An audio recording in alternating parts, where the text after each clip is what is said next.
जय मसीह की।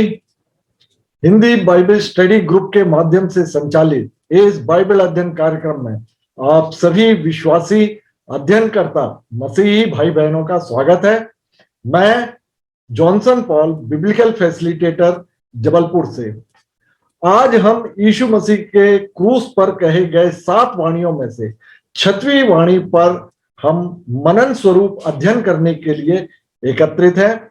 यीशु मसीह द्वारा क्रूस पर कही गई यह 6वीं वाणी यूहन्ना रचित सुसमाचार और उसका 19 अध्याय और 30वें वचन में पाया जाता है। इसका वर्णन यूहन्ना रचित सुसमाचार और उसका 19 अध्याय 28 से लेकर 30वें वचन में इस प्रकार पाया जाता है कि यीशु यह जानते थे कि अब सब कुछ पूरा हो चुका है। इसके बाद इसीलिए कि पवित्र शास्त्र की बात पूरी हो, उन्होंने कहा, मैं प्यासा हूं। वह सिरके से भरा हुआ एक बर्तन रखा था। उन्होंने सिरके में भिगोए हुए स्पंज को जूफे पर रखकर यीशु के मुंह से लगाया। यीशु ने वह सिरका लिया और कहा, पूरा हो। हम जानते हैं कि यीशु मसीह की जीवन की प्रत्येक घटनाएं पुराने नियम के नबियों और भविष्यद्वक्ताओं द्वारा की गई आने वाले मसीहा पर की गई भविष्यवाणियों की पूर्ति थी। और अब इस अंतिम समयों में भी यीशु मसीह पर की गई भविष्यवाणियां पूरी हो रही थी। जैसे कि हमने 5वीं वाणी में अध्ययन के समय देखा था कि यीशु यह जानते थे कि अब सब कुछ पूरा हो चुका है। इसके बाद इसीलिए कि पवित्र शास्त्र की बात पूरी हो, उन्होंने कहा, मैं प्यासा हूं। मतलब पवित्र शास्त्र की बातों को पूरी करने के लिए वे क्रूस पर ये अंतिम वचन कहे गए थे। 5वीं वाणी में आप ध्यान दीजिए कि यीशु मसीह ने सिरका मुंह से लगाया अर्थात चखा, परंतु प्यास से बेहाल होने के बावजूद भी उसे पिया नहीं। इसका कारण राजा दाऊद की मसीह पर की गई पूर्व भविष्यवाणी कि मेरी प्यास बुझाने के लिए मुझे सिरका पिलाया, इस भविष्यवाणी को पूरा करना था। और भविष्यवाणियों के विषय में परमेश्वर का वचन भी पाया जाता है कि प्रभु परमेश्वर अपने दास भविष्यद्वक्ताओं पर अपना मर्म बिना प्रकट किए कुछ भी ना करेगा। अब मसीह, जो कि मानव जगत के पाप मोचन के लिए परमेश्वर का मेमना थे, उन्होंने अपना बलिदान कर दिया था और बलि वस्तु की मृत्यु होना मात्र शेष रह गया था। यीशु मसीह ने अपने ऊपर की गई भविष्यवाणी और परमेश्वर के उद्देश्य को बहुत ही छोटे से शब्द में उन्होंने कहा था कि पूरा हुआ। जैसा कि उत्पत्ति में हम देखते हैं कि सृष्टि रचना में 6वें दिन मनुष्य को सृजने पर परमेश्वर की सृष्टि रचना पूर्ण होती है और 7वें दिन परमेश्वर ने विश्राम किया था। और उसी प्रकार 6वीं वाणी में मसीह के द्वारा मनुष्य जाति के पाप से छुटकारे की योजना भी पूर्ण होती है। और 7वीं वाणी में यीशु मसीह कार्य की समाप्ति करके परमेश्वर को अपनी आत्मा सौंप देते हैं।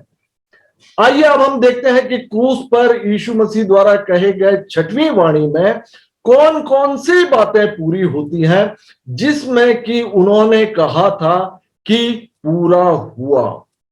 पहला हम आप देखेंगे कि सबसे पहले हम देखते हैं कि यीशु मसीह पर पुराने नियम के नबियों और भविष्यद्वक्ताओं की भविष्यवाणियां पूरी हुई। जैसे कि भविष्यद्वक्ता यशायाह द्वारा की गई भविष्यवाणी कि एक कुंवारी गर्भवती होगी और वह एक पुत्र को जन्म देगी। यह भविष्यवाणी यशायाह नबी ने किया था और हम इसे बाइबल में यीशु मसीह के रूप में इसको पूरा हुआ हम देखते हैं कि यीशु मसीह माता मरियम, जो कि कुंवारी थी, उनके द्वारा वे परमेश्वर की सहायता से अर्थात परमेश्वर की पवित्र आत्मा की सहायता से माता मरियम गर्भवती हुई और पुत्र स्वरूप यीशु मसीह का जन्म भी हुआ। इसके अलावा मीका नबी के द्वारा मसीहा के जन्म स्थान के विषय में की गई भविष्यवाणी कि हे बेतलेहम एफ्राता, यदि तू ऐसा छोटा है कि यहूदा के हजारों में गिना नहीं जाता, तो भी तुझ में से मेरे लिए एक पुरुष निकलेगा जो इस्राएलियों में प्रभुता करने वाला होगा, और उसका निकलना प्राचीन काल से वरन अनादि काल से होता आया है। इसके अलावा मजूसियों द्वारा आराधना और भेंट चढ़ाना, मसीह के विरुद्ध में झूठी साक्षी देना और चेलों के यीशु मसीह को छोड़कर भाग जाना। जब गत्समने बाग में यीशु मसीह पकड़वाए जा रहे थे, तब जो चेले उनको अकेला ही छोड़कर भाग गए थे, इस बात की भी पूर्व भविष्यवाणी भविष्यद्वक्ताओं द्वारा कही गई थी। और यीशु मसीह को थप्पड़ मारे जाना और घूसे मारे जाना, उपवास करना और निंदा सहना, यीशु मसीह के द्वारा वध के समय शांत रहना, दुष्टों के संग क्रूस पर चढ़ाया जाना, चिट्ठी डालकर उनके वस्त्रों को बांट लेना और गुनाहगारों के लिए यीशु मसीह के द्वारा प्रार्थना किया जाना और बलि वस्तु की कोई हड्डी का तोड़ा ना जाना, शरीर का बेधा जाना, हाथ और पैरों का छेदा जाना और मृत्यु के समय धनी व्यक्ति का साथ होना और अधोलोक में प्रचार करना और पुनरुत्थान और स्वर्गारोहण, अर्थात यीशु मसीह के जन्म से लेकर उनके मृत्यु और उनके स्वर्गारोहण तक जो पुराने नियम में भविष्यद्वक्ताओं ने जो भविष्यवाणियां की थी, उनका पूरा होना भी हम देख सकते हैं।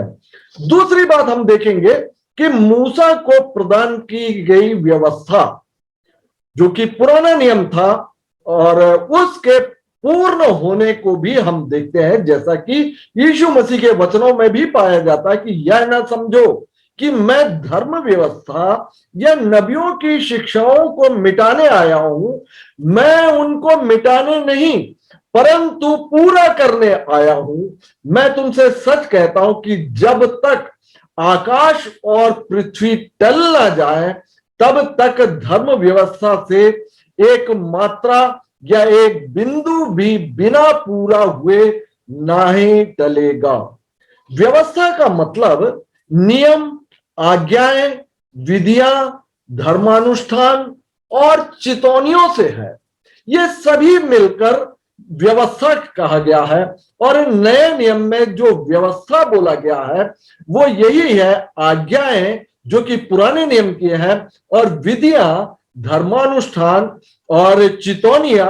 इस प्रकार से ये जो 5 बातें हैं, इनको मिलाकर ही व्यवस्था बोला गया है, और इसे परमेश्वर ने पुरातन काल में अपनी चुनी हुई प्रजा इस्राएलियों को पालन करने के लिए दिया था। तीसरी बात हम देखते हैं, जो कि यीशु मसीह के द्वारा क्रूस पर पूरी होती है, कि परमेश्वर की उद्धार की योजना या आदम हव्वा द्वारा किए गए पाप से मसीह के द्वारा समस्त मानव जाति के छुटकारे की योजना को पूरा किया गया, जो कि सुसमाचार के द्वारा सारे मानव जगत को दिया गया कि पवित्र शास्त्र के वचन के अनुसार यीशु मसीह हमारे पापों के लिए मर गए, वह गाड़े गए और पवित्र शास्त्र के अनुसार तीसरे दिन जी भी उठे। जो कोई इस सुसमाचार पर विश्वास करता है वह उद्धार पाता है और अनंत जीवन का भागी होता है। जैसा कि उत्पत्ति उसका 3 अध्याय और 15वें वचन में जब आदम हव्वा ने पाप कर दिया था, तब उनके साथ परमेश्वर ने प्रतिज्ञा की थी कि स्त्री के वंश से एक आएगा जो कि शैतान का सिर कुचलेगा। इस बात को हम 1 यूहन्ना और उसके 3 अध्याय और 8वें वचन में इस प्रकार देखते हैं कि परमेश्वर का पुत्र इसीलिए प्रकट हुआ कि वह शैतान के कामों को नष्ट करे, और एक स्त्री के वंश में से आने के विषय में गलातियों और उसका 4था अध्याय और 4थे वचन में इस प्रकार पाया जाता है कि जब समय पूरा हुआ तब परमेश्वर ने अपने पुत्र को भेजा जो स्त्री से जन्म हुआ और व्यवस्था के अधीन उत्पन्न हुआ। 5वीं बात हम देखते हैं कि यीशु मसीह ने क्रूस पर मृत्यु को हराया, अर्थात अनंत मृत्यु को हराया। जैसे कि हम जानते हैं कि पाप के कारण ही मृत्यु आई, और जैसा कि वचन भी बतलाता है कि पाप की मजदूरी मृत्यु है, परंतु परमेश्वर का वरदान हमारे प्रभु यीशु मसीह में अनंत जीवन है। परमेश्वर ने आदम हव्वा को अपने स्वरूप के अनुसार अपनी समानता में अर्थात अमर सृजा था, लेकिन पाप आगमन के कारण मृत्यु आई। लेकिन यीशु मसीह के क्रूस पर हुए प्रायश्चित बलिदान और जी उठने के द्वारा विश्वासियों को अनंत जीवन प्राप्त होता है। इसीलिए वचन बतलाता है कि हे मृत्यु, तेरा डंक कहां रहा? मृत्यु का डंक पाप है।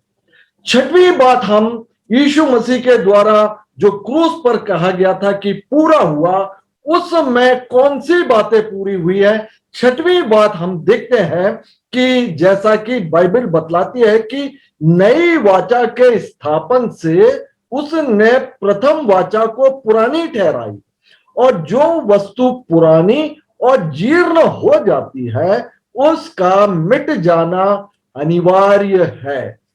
अर्थात परमेश्वर की चुनी जाती इजरायलियों के वाचा तोड़ने पर, जो कि यिर्मयाह और 31वें अध्याय और उसके 31 से लेकर 34वें वचन में परमेश्वर ने नई वाचा बांधी थी, उससे यीशु मसीह ने क्रूस पर पूरा किया। बाइबल में जब कभी वाचा बांधी जाती है तब लहू के द्वारा वाचा को पक्का किया जाता था, जैसा कि इब्रानियों और उसका 9वां अध्याय और उसके 16 और 17वें वचन में पाया जाता है कि जहां वाचा बांधी गई है वहां वाचा बांधने वाले की मृत्यु का समझ लेना भी आवश्यक है। ऐसी वाचा मरने पर पक्की होती है, और जब तक वाचा बांधने वाला जीवित रहता है तब तक वाचा काम की नहीं होती।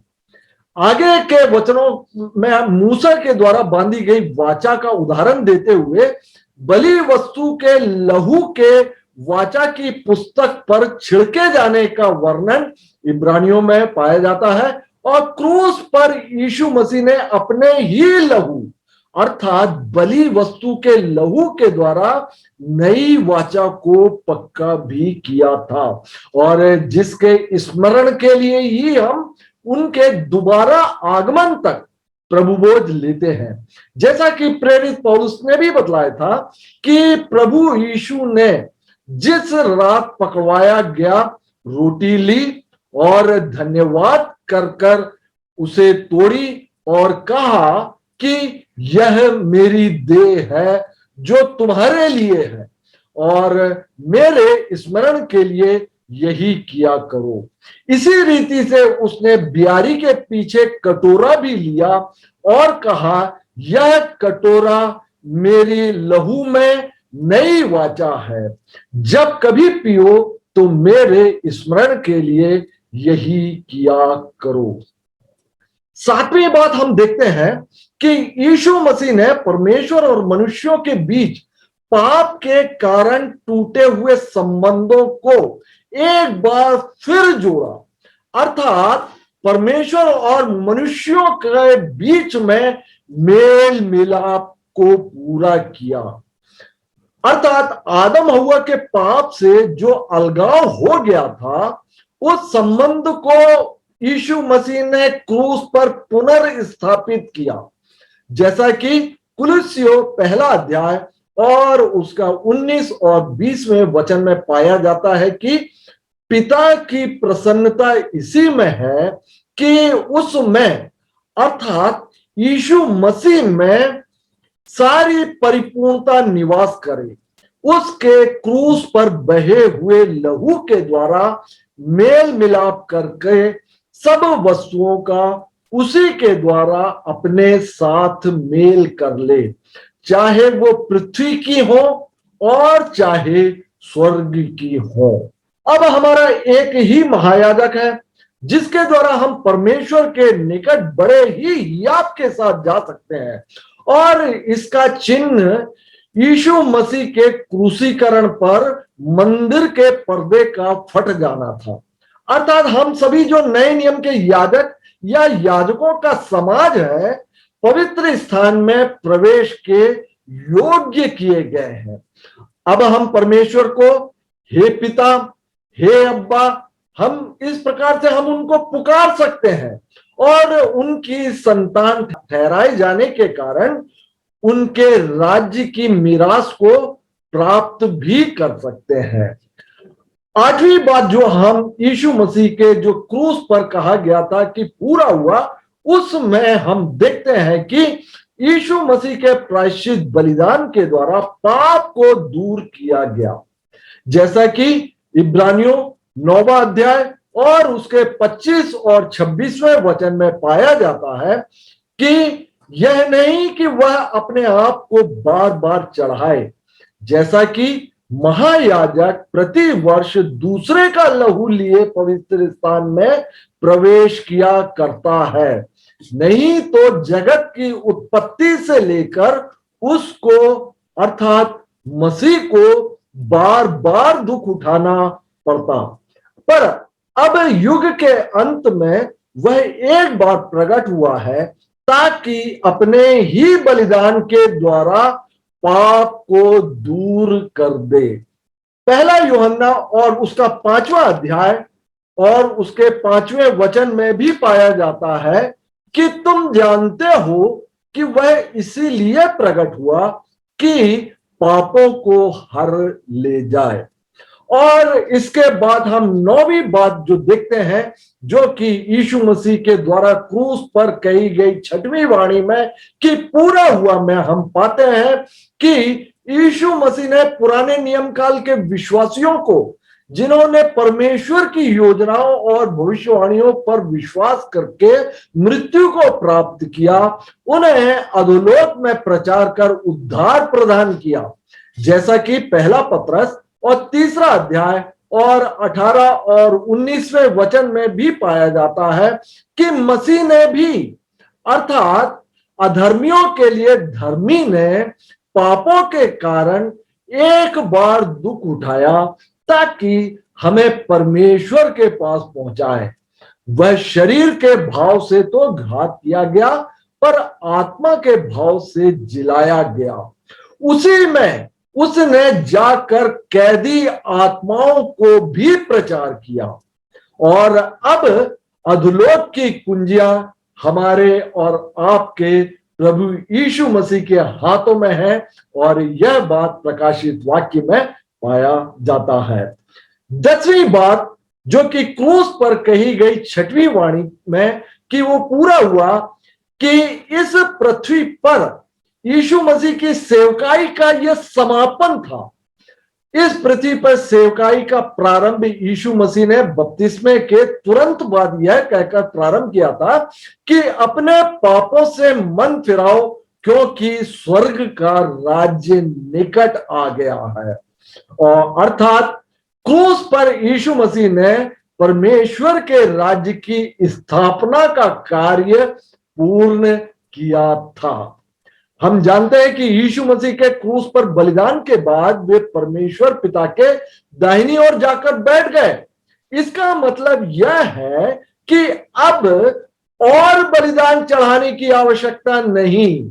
जैसा कि पुराने नियम में वर्ष में एक बार महायाजक महापवित्र स्थान में लहू लेकर जाते थे और खड़े रहकर महायाजकी कार्य को संपन्न करते थे, और इसका अर्थ होता था कि अगले वर्ष फिर बलिदान की आवश्यकता होगी। लेकिन यीशु मसीह के विषय में पाया जाता है कि पर यह व्यक्ति तो पापों के बदले एक ही बलिदान सर्वदा के लिए चढ़ाकर परमेश्वर के दाहिने हाथ जा बैठे हैं। यीशु मसीह का लहू हम सब पापों से शुद्ध करता है। यीशु मसीह ने अपने आप को सबके छुटकारे के मूल्य में दे दिया है और उद्धार भी सिर्फ और सिर्फ मसीह के लहू से ही संभव है। यीशु मसीह के प्रायश्चित बलिदान के द्वारा ही हम परमेश्वर के पास पहुंचाए भी जाएंगे। आज के मनन के अंत में मैं एक प्रश्न के साथ समाप्त करना चाहूंगा कि क्या हम अपने मसीही जीवन में परमेश्वर ने जो कार्य हमें सौंपा है, जैसे कि परिवार और उसका पालन पोषण, माता पिता और उनकी देखभाल, और अपने कमजोर मसीही भाई बहनों को संभालना, और मसीह ने जो हमें आज्ञाएं सौंपी हैं, जैसे कि अपने पड़ोसी से प्रेम करो, और सबसे बड़ी आज्ञा कि तुम जाओ और सब जाति के लोगों को मेरे शिष्य बनाओ और उन्हें पिता, पुत्र और पवित्र आत्मा के नाम से बपतिस्मा दो और उन्हें सब बातें मानना सिखाओ जिनकी आज्ञा मैंने तुम्हें दी है। इन्हें सभी को पूरा करते हुए क्या हम कह सकते हैं कि पूरा हुआ? इस प्रश्न के साथ मैं क्रूस पर कहे गए 6वीं वाणी पर मनन स्वरूप अध्ययन समाप्त करना चाहूंगा। प्रभु आपको इस प्रश्न का उत्तर खोजने में पवित्र आत्मा की भरपूरी प्रदान करे और आप सभी यीशु मसीह के क्रूस पर कहे गए इस 6वीं वाणी से आशीषित हो और प्रभु यीशु मसीह की शांति, जो कि समझ से परे है, और आनंद प्रभु यीशु मसीह के द्वितीय आगमन तक आप सबों के मध्य में वास करे। आमीन।